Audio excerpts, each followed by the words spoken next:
Now we're back with the, you might as well say Saxdolmar. It's a Makita EA 6100. 61cc saw. We did the port work. We're finished. And with good results so far. Now, I'm going to share. This probably is not going to be a long video because there isn't a whole lot to talk about on it. Unless we get rambling about something. We'll see. Now, you've seen the port work. What we have not done yet was the muffler mod. And I'll tell you why. I wanted to run this with this muffler stock with the screen out of it. And then I want to run it after. And I want to see if there's a difference. And I'm going to tell you why. I'm going to lead you guys to the right road on this particular build right now. What you can and can't do. That muffler mod I predict is going to make an amazing result. That's what I predict. We're going to see. Now the one thing I like, this particular saw has a proper air filter. It really does. Now, those of you that asked, well, what are you going to do about them extra ports for the fresh air that goes in? It's a strata saw. What are you going to do with them? Well, I'll tell you what I did. As you know, it pretty much has what looks like a second carburetor that doesn't deliver fuel. And that works with your throttle through a piece of linkage from the carburetor up to that. Not a carburetor, let's call it that. I unhooked it. And I'll tell you, I didn't block inside the cylinder. You seen the plate, how that was all built, and I pointed out them two holes.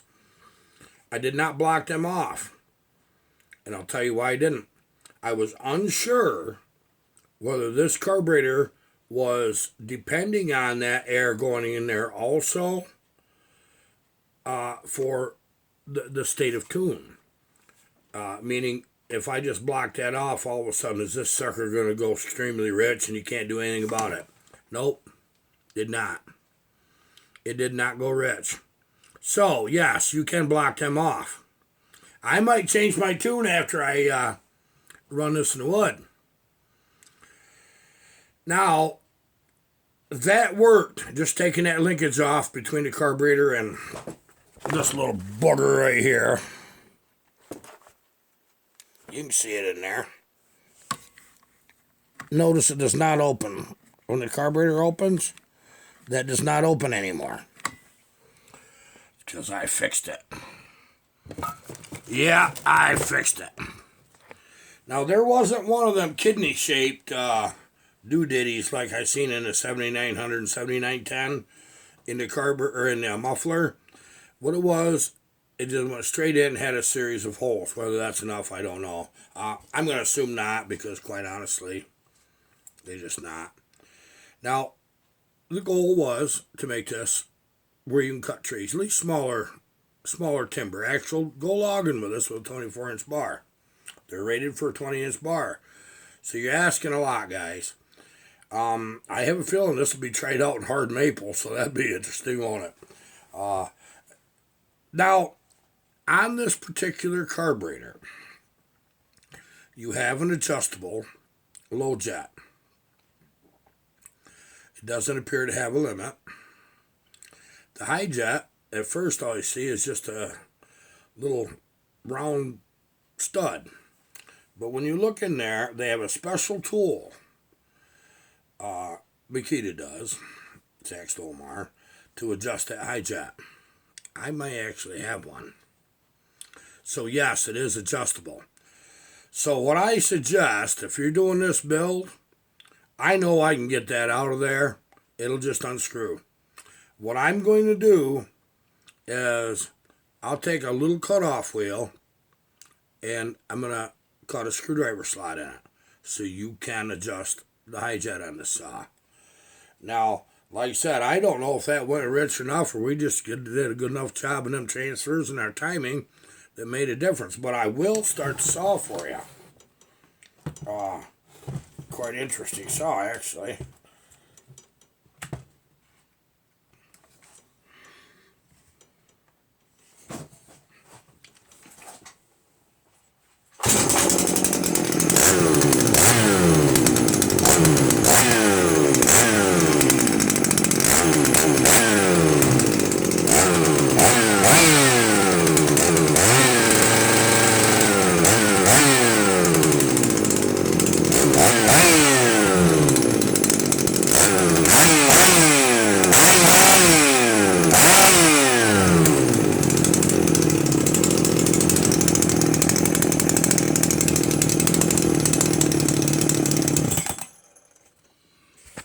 The one thing I like is I like the kill switch the way it works.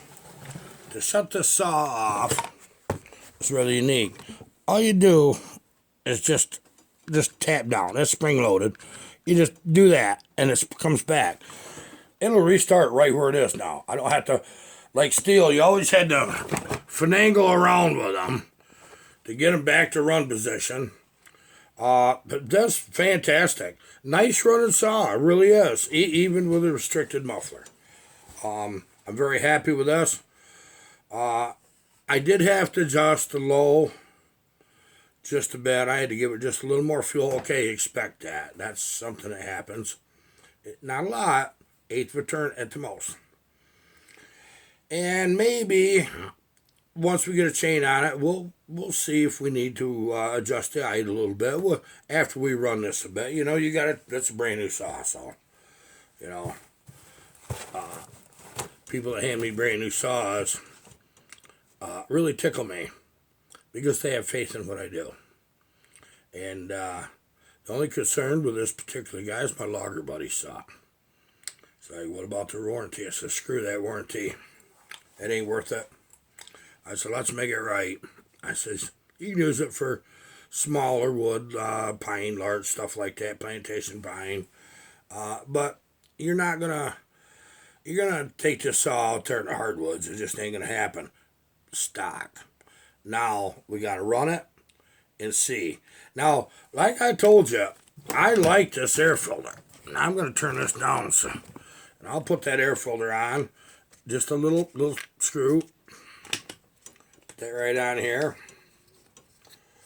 I am going to bar this up with a 24-inch bar right out of the box. Straight away, that's what I'm going to do. And I'll put the lid on. I like how they did the lid. It reminds me of the good old days on some things. You know, it's you ain't got to fight with it. And it's a presentable saw, too. That's another thing. Well built. I'll tell you that right now. Can't even tell you. They just snap. I can't even tell you how many saws that I've had in my hands or built or whatever. But this one is remarkable. The weight is nice. It's fairly light saw. And I couldn't pick apart anything on this build as far as what did I see in this saw that I didn't like. Would I recommend one of these to you? Yes, I will. Have I ever used one logging myself? Nope, never did. Never did. We first didn't have a Saks Dolmar dealer anywhere near us that I knew of anyway. And the two main saws were steel and Husky. I'm sorry. We knew about Saks. Didn't have credibility. And I'll tell you why. In our region, if nobody's tried a Saks, they ain't gonna. They're gonna wait for somebody else to do it. I wish I'd have tried one a long time ago, quite honestly. If I'd have known they were as good as they are. I'll put this as far as reliability from what I perceive. Okay, the crank, the bearing, seals, the way the saw is put together, the oiling system, the durability, the way the handle feels, ergonomics is important. I'll put this against steel or Husky of anything they make right now. Head to head, straight away. Well, the thing is, though, they are meeting that emission in a strange way on the non-straddle saws like the 7900 and 7910, even in Makita. You got to take that little kidney. It's a basically Cadillac fur. Get it out of that. Let the heat out of the saw. That's the one thing I noticed about this one. It heats up real fast. It doesn't take very long, and you can't touch that cylinder. 20 seconds from stone cold. Maybe 30 seconds. So there's that. That leads us to believe that we need to do the muffler mod, which we are going to do no matter what. I, in a lot of ways, wish I owned this saw. There's things I would have done differently. I feel like that the intake could have been bigger diameter, and a little bigger carburetor. But don't fall in that trap. I'm a guilty one on that one. This one runs nice right now. We have definitely made an improvement without question. It'll jump off the bench, and it wouldn't do that before. Right there, the way it sets. I think it's a successful build. What we have to do now is just run it, muffler it. Tell me what you guys think about this. What do you think of the success so far? I think we did all right. I know you guys want to see me do smaller saws and newer saws. This is, other than the X-Torque, the 372 X-Torque, which I hate. I've put top ends on them, and I've worked around them and stuff, and split the intake and the air horn so that it gets air fuel everywhere. I've done that with some success. The piston in this was not heavy. Like the X-Torque, the 372 X-Torque, what they did was they made a longer, way heavier piston. Okay, that's extra load. This was a light piston, and it was short. Didn't have anything goofy to it. So I was impressed with that. I really was, quite honestly. I really was. I tell you, I haven't been telling any stories in quite a little while, and I'll tell you what some of it is. It's the political climate really gets to me, and I don't like what I see. I'll tell you that right now. I can't say a lot anymore because they search words. You know, they catch you and they throw you down in a dumpster now for speaking your mind. No, can't speak your mind no more. It's just not allowed. But I'm gonna. I ain't done yet. Hide it in the back of a darn video. That's what we'll do. But what's going on is not right. It's not fair, and it's not legal. That's what I'll tell you. You be your own judge on that, which way I swing. Violence? No. If you want to have a peaceful demonstration, no violence. That doesn't do anything but negative. It doesn't help your cause none. Let's talk about the good old days. I think I've said this before way early last year. My grandfather Drake, his name was Darwin, English.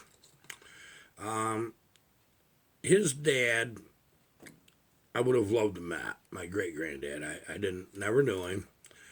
But Grandpa was kind of an interesting kind of heller, actually.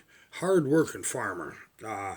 He milked 16 cows when 6 was about all anybody would do because he did it by hand. And, of course, you know, you're doing everything with draft horses, and that's the way his life was. Well, somewhere along the line, and I got the biggest charge out of this, he ended up with some strong boys pretty early in the game, and a couple daughters, but he had my Uncle Alden, Uncle Dwayne, and my dad. We have another uncle that he was younger, and then we have a cousin that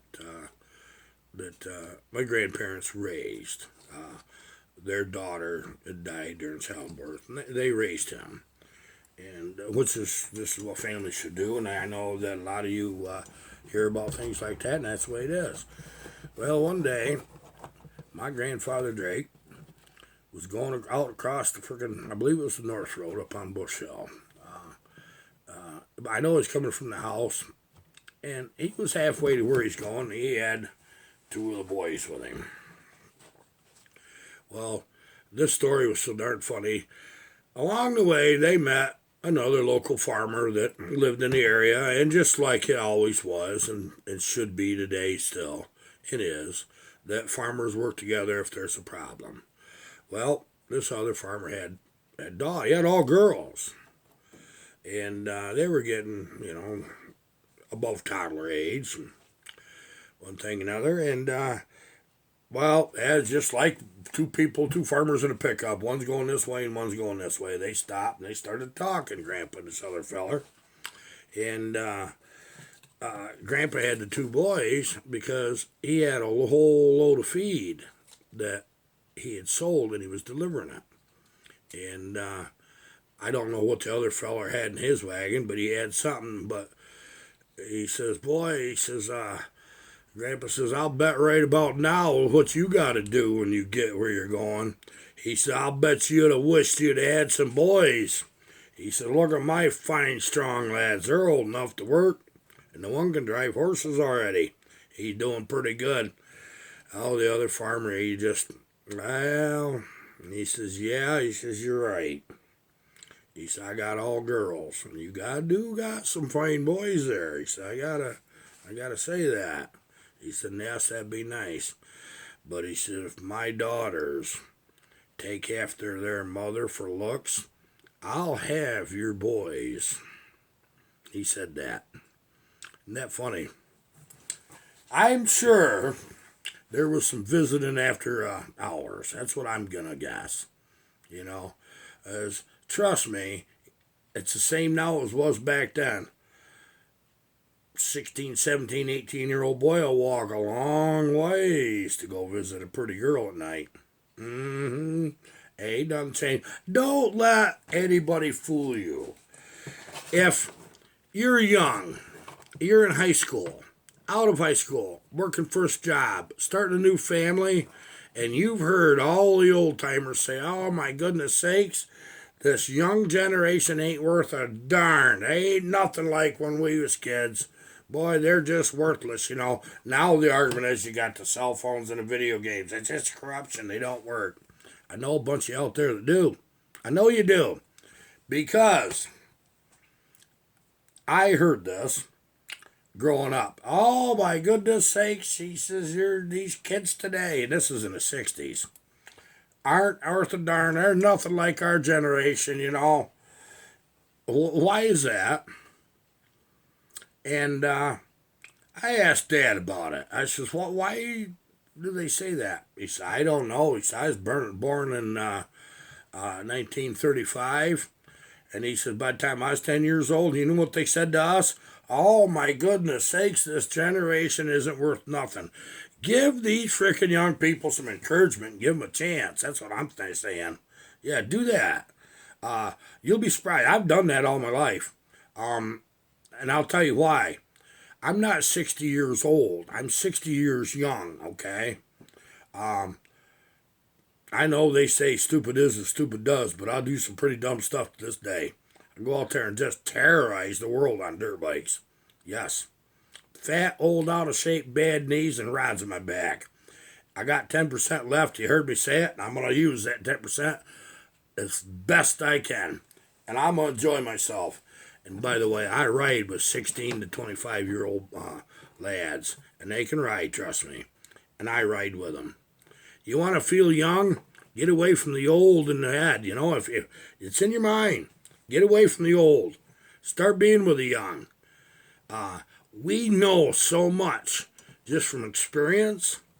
Why would we not want to go out there and pay attention? I don't care if it's your son or the neighbor's son or somebody, a friend your child brought home from school. Interact with them. See what they're all about.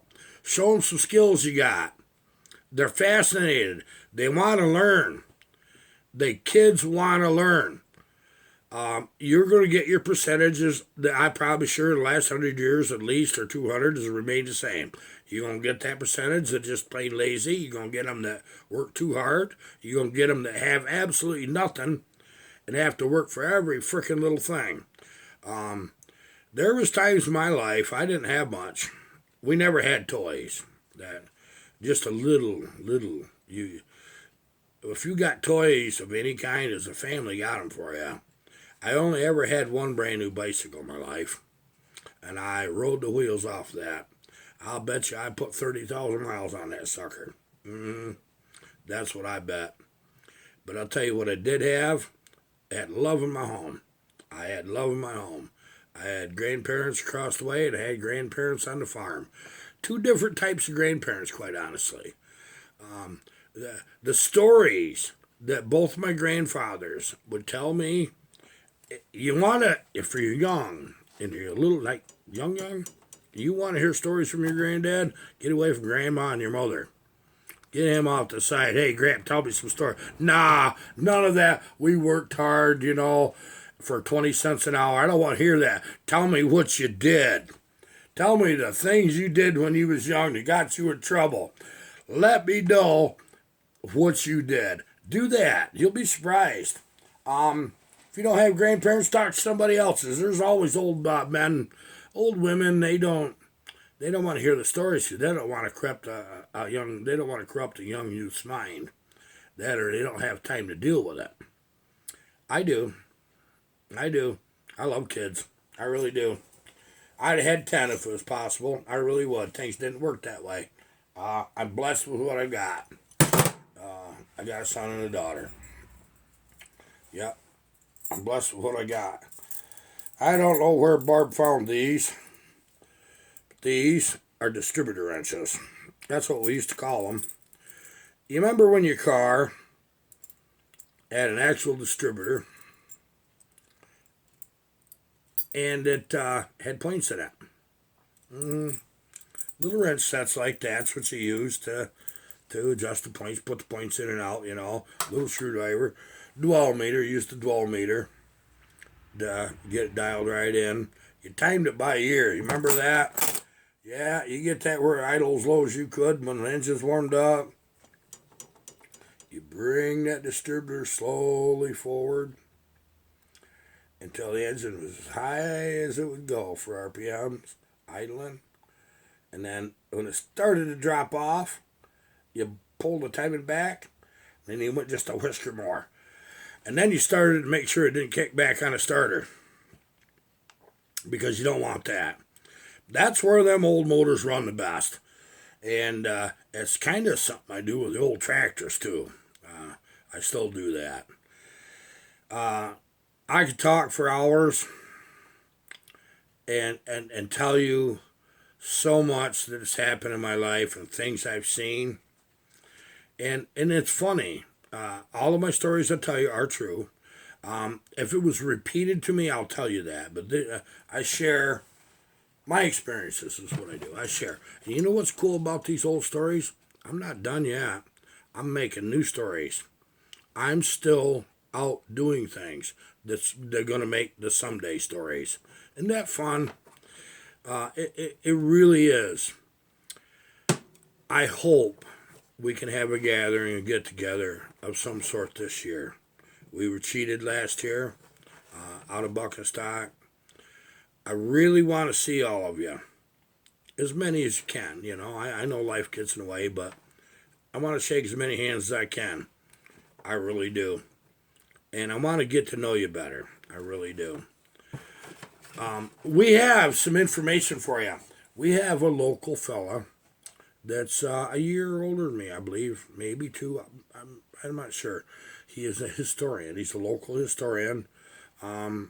He's done it for a long time. Yeah, his name's Steve. He knows things that's happened way back. He's got pictures of what it used to be like a long time ago. Knows where all the businesses was, all the houses, who lived where. Has fascinating stories. It really does, about what it was like. I want to get him in here and we'll do just a video with him. What do you think of that? Leave it in the comments. Now, I'm going to tell you what. YouTube demographics dictates that for channel growth, what we need, subscribe if you want to. If you like the video, give it a thumbs up. And no matter what, leave a darn comment. I want to hear what you guys are thinking. Share some of your experiences. Let me know what you've been doing. It doesn't matter what it is. My first cup of coffee in the morning is reading comments with some gum and coffee. Okay, thank you very much for being here. Goodbye.